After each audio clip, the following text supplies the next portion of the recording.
crois que ce qui était intéressant dans la démarche qui a été conduite et qui nous a amené à travailler avec InCité, c'est que nous avions finalement une concentration d'expertise pluriprofessionnelle qui nous permettait, dans le cadre du diagnostic préopérationnel lancé par la ville pour la revitalisation de son centre-bourg, eh bien, d'accéder à une expertise que nous n'avions pas ici, dans une collectivité de 3200 habitants.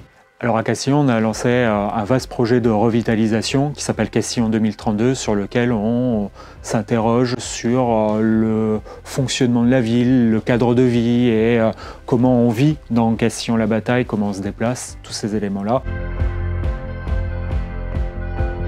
Alors le mode opérationnel que nous avons choisi, il faut le dire, est un mode singulier. Il s'agissait pour nous de passer par un traité de concession. Donc on a concédé tout un programme de travaux à InCité. On rachète via la concession d'aménagement à InCité des immeubles très dégradés où on sait que l'initiative privée n'ira pas parce que trop de travaux, trop importants.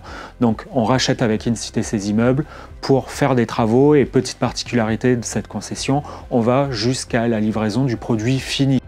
On a demandé un programme de travaux sur le recyclage foncier, mais aussi sur des équipements publics et du commerce. J'ai fait ce choix pour faire en sorte que le projet de revitalisation de Castillon-la-Bataille ne soit pas simplement le projet de l'équipe municipale, mais le projet de la ville et de ses habitants sur 10 ans.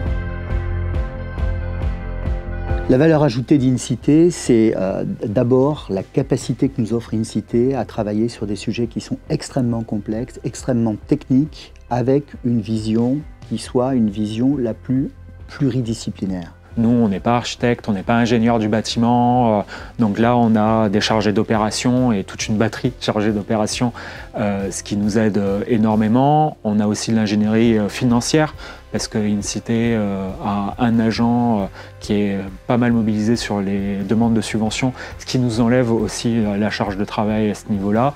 Donc ça, c'est le gros avantage, la compétence supplémentaire.